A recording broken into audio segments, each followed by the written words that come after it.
aquesta pèrgola, aquesta coberta que s'ha fet gràcies a les institucions per poder donar cabuda a les excavacions que s'han de fer a la part del davant de la cova de les Teixoneres i al mateix temps de permetre que es pugui circular i es pugui visitar aquesta cova al mateix temps. Per tant, aquí tindrem una doble funció, una funció de treball, però també una funció de poder continuar visitant i promocionant aquest entorn tan privilegiat que tenim i aquesta cova tan prometedora. En nom del Departament de Cultura estem molt contents d'estar aquí en aquest acte.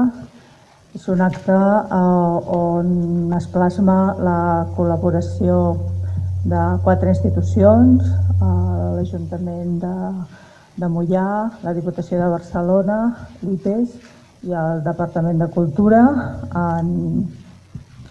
en les tasques de fer les intervencions arqueològiques, de la recerca i també de l'adequació i les visites al públic de les coves del Toll i les Teixoneres.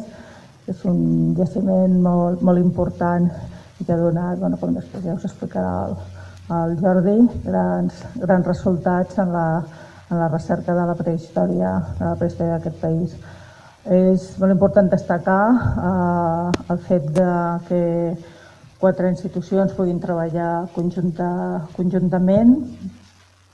Així, a l'unir esforços amb diferents tasques, es poden aconseguir molts més recursos, es poden aconseguir que tot pugui tirar endavant i cadascú des del seu camp i amb el seu granet de sorra implementar, com hem dit abans, la recerca i les visites i les adequacions al jaciment. Des d'aquest punt de vista, per això avui el Departament sempre col·labora en tot el que pot, en el suport en els projectes de recerca quadriennals i també en els ajuts que es van donant anualment per les adequacions de diferents parts del parc arqueològic. Que és un dels projectes principals, un dels nostres equips. Jo no puc dir si és el millor o no, perquè a mi m'interessen tots els equips de l'IPES. Això sí, el treball que es fa aquí és un treball d'alta volada, ho podreu veure. No només presentaran els fòssils que aquest any s'han aconseguit, sinó que també presenten els resultats dels estudis fets en aquests últims temps en forma de, veig aquí al damunt, 10 publicacions. Per tant, publicacions internacionals i que per tant donen una imatge molt bona de la recerca que es fa aquí. I, com ja s'ha dit, aquest és un projecte que no només implica recerca, sinó que implica també la socialització, implica el maridatge entre els ajuntaments amb els quals l'IPES treballa. És un treball conjunt i aquest últim any ho hem fet evident perquè hem tirat endavant un projecte de territorialització, d'agermanament o maridatge, com vulgueu dir-ne, amb els ajuntaments amb els que nosaltres col·laborem. És un projecte que ja tenia molts anys pensat l'IPES i que aquest any s'ha pogut dur a terme. I és només un primer pas. Nosaltres volem seguir en aquest treball de projecte conjunt. No és un projecte d'un equip de recerca, és un projecte d'una societat que vol utilitzar la recerca pel futur. Benvinguts ja a la 15a campanya d'excavació a les coves del Toll del nou projecte de recerca que vam iniciar precisament l'any 2003. Quan vam vindre aquí amb l'antic director de l'IPES, ens vam plantejar amb l'Ajuntament fer un sistema d'excavacions que fossin compatibles amb la museïtzació d'aquest espai. Això va representar un repte per tots nosaltres, perquè una cosa és arribar a un jaciment a excavar segons les necessitats del jaciment i una altra és també anar pensant des dels inicis amb tot un projecte museístic que realment permetés la divulgació i la socialització d'aquests espais. Bé, doncs, dins d'aquest repte, doncs a mi em toca ara justificar el per què hem requerit que es construís aquesta passarel·la, no? Aquesta passera, aquest teulat nou, aquesta infraestructura. I per això ens hauríem de remuntar al 2015. El 2015 va ser una campanya magnífica, tant a les dues coves, els que podeu tirar una mica de hemeroteca, veureu que va aparèixer el crani sencer d'un os de les cavernes del Toll, però que li vam anomenar Piros, un homenatge al mascle del Pirineu.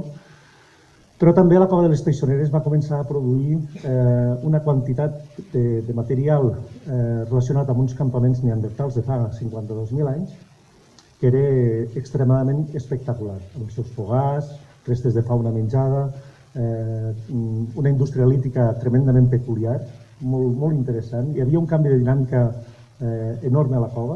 Ja vam parlar de que els que van viure fa 52.000 anys aquí ja no eren gent que estaven de pas, sinó que eren autèntics moianesos.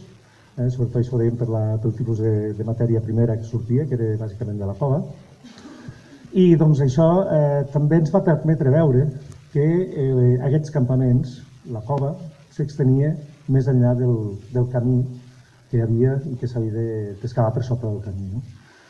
Aquesta cova, a mesura que es va reomplint de sediments, la volta va caient. Per tant, hauríem d'imaginar-nos que si ara passem pel damunt de la passera està reproduint realment el que era originàriament la volta de la cova. Per tant, hauríem d'anar pensant que quan més avall excavéssim, les ocupacions humanes estaran més cap a fora de la cova. I per tant vam dir, a veure, pensant en aquest aspecte museístic i també per la seguretat del propi parc, no podíem tallar el camí. Doncs havíem de fer alguna cosa i ho vam plantejar, en aquest cas, l'alcalde de Moià, el Dionís Guiteres, que, si us plau, si ens podien ajudar amb el disseny d'un pla per poder solucionar els dos aspectes principals.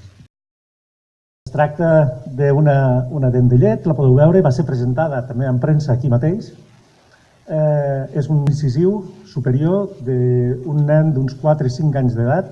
Podeu veure que la mà que l'aguanta l'està aguantant directament per l'arrel, és a dir, que no és una dent que hagués caigut, sinó que és una dent que està insertada dins del seu maxil·lar i, per tant, era molt possible que en el futur poguéssim recuperar més restes d'aquest nen. Doncs això el que va fer va ser accelerar aquest projecte de la passarel·la. I aquest mateix any ja teníem dissenyat un preprojecte i ja es va començar a treballar amb l'aspecte fonamental que és trobar els diners per poder-ho tirar endavant. Però bé, com que els arqueòlegs amb això acostumem a ser molt pesats, doncs vam dir, vinga, tornem-hi. El 2017 va ser la bomba.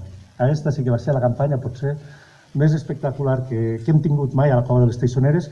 Aquí podeu veure el caní de llet d'aquest nen, probablement sigui el mateix individu.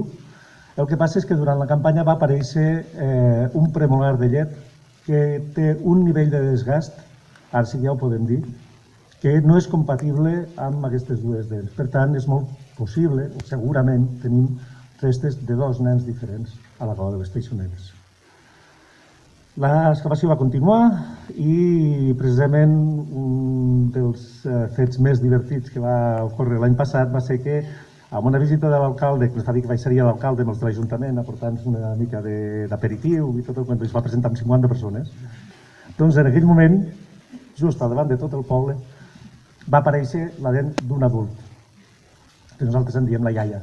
Doncs sabem si és la iaia o no és la iaia, però si no nevero hem trobat-lo, està molt ben fet. Clar, ara sí que a partir d'aquest moment ja era imperatiu fer la passera, reestructurar la cova de dalt a baix, buscar realment si la nostra hipòtesi era correcta, de que hi haurien d'haver més nivells més a fora de la cova, i efectivament també fer tota una tasca de neteja i adequació d'aquesta nova estructura a les excavacions. I aquesta ha estat la tasca principal d'aquest any. Ara bé, sí que hem comprovat que efectivament hi ha més nivells a sota, ja us he dit abans, que encara ens queden alguns metres més per excavar. També és la mateixa peça d'una vaca que està tallada. La Maite i el Dionís estan aguantant 2 calcanis d'ur, d'un bosc primigenius, d'un toro salvatge de fa més de 100.000 anys, que ha aparegut al fons de tot de la cova i que hauria de pesar més de 1.500 quilos. I era 2 vegades més gran que la seva varietat domèstica, que és la que està aguantant el robassala. Són 2 peces espectaculars, o sigui que el que estem veient és que la fauna que apareixerà per sota dels nivells que estem excavant són tremendament espectaculars, i que, doncs bé, en si mateix ja està justificant la passarel·la que s'ha muntat.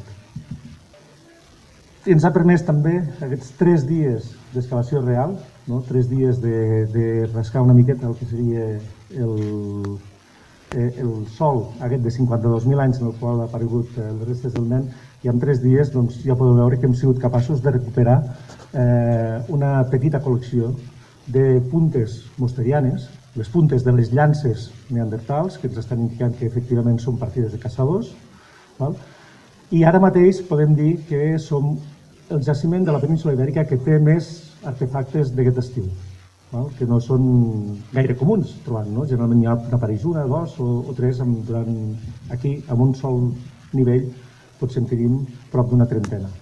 I jo no voldria acabar sense donar les gràcies a les 4 institucions, a la Diputació de Barcelona, al Servei d'Arqueologia del Departament de Cultura de la Generalitat de Catalunya, a l'Ajuntament de Moià, per suposat, i a l'IPES, especialment a la Maria Targa, també, que ha sigut tremendament insistent a l'hora de fer les passes prèvies per la passarel·la, i sobretot a la gent del poble de Moià i del Moianès en general, que molts a títol personal sempre s'han implicat directament amb els treballs des de l'any 2003.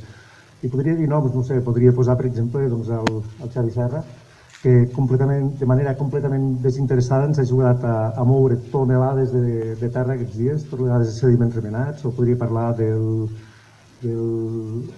Gori, podria parlar de la Conxita de Calbou, que també fa unes coques boníssimes, però és que si continuo és que me'n deixaré i ja no m'agradaria deixar-me a ningú perquè realment és espectacular la rebuda que hem tingut sempre al poble i a la comarca. Però bé, nosaltres som una petita part de la societat. L'altra part importantíssima és el món científic, que té una tasca importantíssima aquí i que li ha donat relleu a aquestes coves, i també, evidentment, a tota la gent de Moià i del Moianès que s'han agafat aquest projecte amb tanta il·lusió i amb tantes ganes, i sobretot també els industrials, per exemple, el Jofre, que l'he vist per aquí, que ha sigut l'artífex de fer aquesta pèrgola amb tota la gent, els paletes, els fusters, els manyans que hi han col·laborat. Per tant, moltíssimes gràcies a tots per ser aquí i per compartir amb nosaltres aquesta estona que igual que l'excavació d'aquest any ha estat breu, doncs això també serà breu, no pot ser d'una altra manera, però que ens fa molta il·lusió i que crec, sincerament, i parlant-ho amb tots nosaltres, ho hem estat dient, que és un punt d'inflexió per Moià, per Moianès, per el país i pel món científic. Un punt d'inflexió. És només 4 fustes i uns trossos de ferro, però hi signifiquen molt. Significa que Moià i el Moianès i les institucions es creuen el projecte, significa que la cultura i la investigació és important per tots, significa totes aquestes coses. Per tant, no només hi veiem unes fustes i uns ferros, sinó que és la voluntat de tots nosaltres, de les institucions i del poble, en voler canviar i en voler seguir avançant. Dius-te també, canviant-me els barrets, en nom de la Diputació de Barcelona, que la nostra obligació és la d'intentar repartir els recursos de tal manera que tots els municipis de la demarcació de Barcelona tinguin les oportunitats que es mereixen, la gent que hi viu. El fet de viure en un poble a vegades té coses molt positives i també té hàndicaps a superar. La Diputació de Barcelona el que pretén és, amb els seus recursos, amb els seus mitjans tècnics i econòmics, intentar reequilibrar el territori.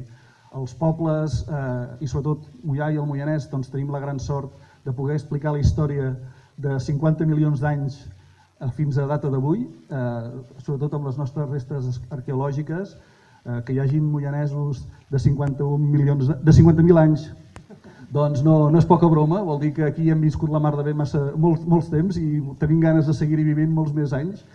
I fer aquestes infraestructures són els que ens donen possibilitats, a través de la investigació i de la ciència, doncs també de desenvolupar-nos econòmicament, amb el turisme i amb el comerç, que és una de les nostres